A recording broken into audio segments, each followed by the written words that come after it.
Hello friend, welcome to channel pharmacy dictionary. आप देख रहे हैं हमारा मेडिसिन रिव्यू एक्सक्लूसिव सीरीज। आज के सीरीज में हम बात करने वाले हैं एकदम कॉमन सिरप के बारे में, जो कि आपके घर में डेफिनेटली प्रेजेंट होगा अगर आपके घर में छोटे बच्चे हैं तो। और ये क्या है, कैसे काम करता है, सब कुछ बात करेंगे। बस सबसे पहले बात कर लेते हैं आज के प्रोडक्ट के ब्रांड नेम के बारे में, जो कि अब आप अपने स्क्रीन पे देख सकते हैं। आज हम बात करने वाले हैं एरिस्टोमोल 250 ओरल सस्पेंशन के बारे में, जिसे बनाने वाली कंपनी है आपका अरिस्टो। तो चूंकि एरिस्टोमोल लिखा है, जिसके लास्ट वर्ड में अगर आप ध्यान से देखें तो आपको मोल पैरासीटामोल से मिलता हुआ नजर आता है, और पहला का जो वर्ड है एरिस्टो वो उसके ब्रांड नेम को डेफिनेटली रिप्रेजेंट कर रहा है। तो आखिर ये ड्रग क्या है और किस काम आता है। लेकिन इससे पहले कि मैं ड्रग के बारे में बात करना शुरू करूं, कुछ कॉमन चीजों के बारे में बात कर लेता हूं। अगर आपके घर में बच्चे हैं, आपके डॉक्टर ने आपको दिया है, तभी आपने इस वीडियो को ध्यान से देखने के लिए सर्च किया हुआ है। मेरे घर में भी एक छोटा बच्चा है, तो बीइंग अ फादर मैं चीजों को बहुत अच्छे से समझ सकता हूं कि अगर अपने बच्चे को कोई तकलीफ होती है तो उसका असर सीधा सीधा पेरेंट्स पे पड़ने लगता है। और अगर आप बात करें दर्द की, बुखार की, तो वो एक प्रकार से कॉमन प्रॉब्लम है जो छोटी मोटी चीजों के आपके बॉडी के अंदर, दैट मींस आपके बच्चे के बॉडी के अंदर आ जाने की वजह से होना शुरू हो जाता है।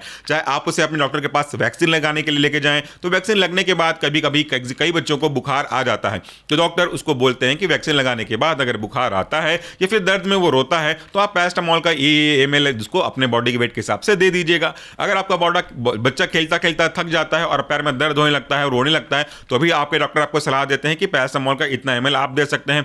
अगर बुखार आ गया, आपके बच्चे के अंदर इतनी क्रिएटिविटी होती है कि वो हर चीजों को देखना चाहता है, छूना चाहता है, महसूस करना चाहता है, और उसी क्रिएटिविटी को शांत करने के चक्कर में हर चीजें वो छू छू के मुंह में रखता रहता है। ये कॉमन प्रॉब्लम है, कोई बीमारी नहीं है ना कोई प्रॉब्लम है, ये उनको करने दीजिए, उनका समय है ये करने का। तो जब वो ये करते हैं तो गलती से ही सही, लेकिन कोई मैक्रोजम उनकी बॉडी के अंदर आ जाता है, जिससे उनकी बॉडी में जो नॉर्मल टेम्परेचर है 37 डिग्री सेंटीग्रेड, वो उससे ऊपर चला जाता है और उनको एक आ जाता है जिसे हम कहते हैं बुखार, या फिर पेन अगर आ रहा है तो भी उस केस में यूज किया जाता है। तो इन दोनों केस को कम करने के लिए आपके आज के प्रोडक्ट का यूज हो जाता है। आज के प्रोडक्ट में अगर हम बात करते हैं एक्टिव कॉन्स्टेंट की, तो उसमें एक्टिव कॉन्स्टेंट है आपका पैरासिटामोल। अगर हम बात करते हैं कंसंट्रेशन की, तो वो है आपका 250 मिलीग्राम प्रति 5 ml के पीछे। अब ये चीजें क्या है, अगर बच्चे को 5 ml दे रहे हैं, ये डोज नहीं है, बट अगर आप अपने बच्चे को 5 ml दे रहे हैं तो प्रति 5 ml के पीछे आपको जो पैरासिटामोल का कंसंट्रेशन है वो 250 mg मिलेगा इंडियन फार्माकोपिया के गाइडलाइन के अकॉर्डिंगली। बाकी इसमें फ्लेवरिंग एजेंट ऐड किया गया है ताकि बच्चे को इसका स्वाद थोड़ा अच्छा लगे और इसे लेने से मना करने के बजाय इसे खुशी खुशी लेना शुरू कर दे। अगर हम बात करते हैं पैरासिटामोल की, तो आखिर ये दवाई काम कैसे करता है।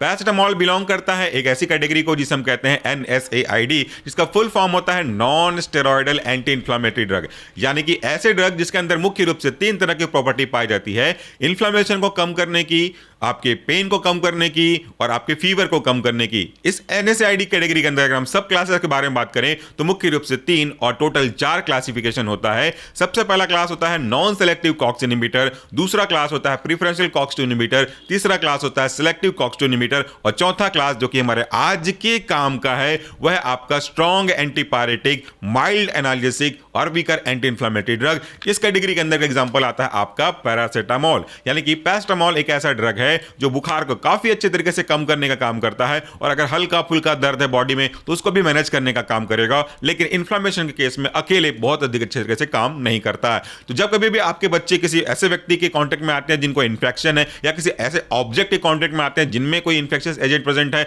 तो वो आपकी बॉडी में एंटर करता है इन द फॉर्म ऑफ पैरोजन। ये पैरोजन क्या करता है, आपकी बॉडी का नॉर्मल टेम्परेचर जो सेट किया गया होता है आपके ब्रेन में पाए जाने वाले हाइपोथैलेमस से, जिसे हम कहते हैं थर्मो रेगुलेटरी सेंटर, यानी कि एक ऐसा सेंटर जो कि आपके बॉडी के थर्मो यानी कि टेम्परेचर को रेगुलेट करने का काम करता है, इसको डिस्टर्ब कर देता है। इसके डिस्टर्ब करने की वजह से ये जो आपका टेम्परेचर है वो 37 डिग्री सेंटीग्रेड से ऊपर चला जाता है। इसे को हम कहते हैं बुखार यानी कि फीवर, और ये सब पॉसिबल होता है आपके COX-3 की वजह से। तो हमारा पैरासिटामोल क्या करता है, इस COX-3 के प्रोडक्शन को रोकता है, साथ में थर्मो रेगुलेटरी सेंटर को वापस से अपने सेट पॉइंट पे लेकर के आता है, जिससे बॉडी का टेम्परेचर धीरे धीरे कम होने लगता है इन टर्म्स ऑफ बुखार। बट अगर हम बात करते हैं पेन के केस में, चूंकि मैंने कहा कि पैरासिटामोल बुखार के साथ साथ पेन को भी कम करता है, तो ये कैसे करेगा, ये आपके प्रोस्टाग्लैंडिन के सिंथेसिस को इनहिबिट करने का काम करेगा। और ये प्रोस्टाग्लैंडिन किसकी वजह से बनता है, ये प्रोस्टाग्लैंडिन बनता है COX-1 या तो COX-2 की वजह से, और आपका ये जो पैरासिटामोल है वो COX के सिंथेसिस को रोकता है, जिसकी वजह से प्रोस्टाग्लैंडिन नहीं बनेगा, क्योंकि COX की सिंथेसिस आपने रोक दी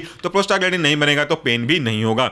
इस तरीके से आपने समझा कि आज का हमारा प्रोडक्ट यानी कि पैरासिटामोल बच्चों में बुखार और दर्द को कैसे काम करता है, कैसे ठीक करता है। अब हम इसके डोज के बारे में बात कर सकते हैं, क्योंकि मैं हमेशा कहता हूं जब तक प्रोडक्ट में ड्रग का डोज ना दिया हुआ हो हम डिस्कस नहीं करते। बट आज के प्रोडक्ट में ड्रग का डोज बॉडी वेट के हिसाब से, एज के हिसाब से, दोनों के हिसाब से दिया हुआ है। तो मैं चाहूंगा कि एक बार अपने स्क्रीन पर जरा ध्यान से रखिएगा और हो सके तो उसको स्कॉप करके स्क्रीनशॉट ले लें, ताकि अपने बच्चे के सही एज और सही वेट के हिसाब से एक्यूरेट डोज आप उसको दे सकें। अगर हम बात करते हैं डोज की तो प्लीज आप अपने स्क्रीन पे देखिएगा। यहां पे डोज के रेस्पेक्ट में लिखा हुआ है कि अगर आपके बच्चे की एज 2 से 3 साल है या तो बॉडी वेट 12 से 14 किलो है तो उनको आप 3 से 4 ml दीजिएगा। कितने समय देना है, कितने बार देना है, वो सबके बारे में बात करूंगा। पहले एक बार पकड़ा डोज पकड़ लेते हैं।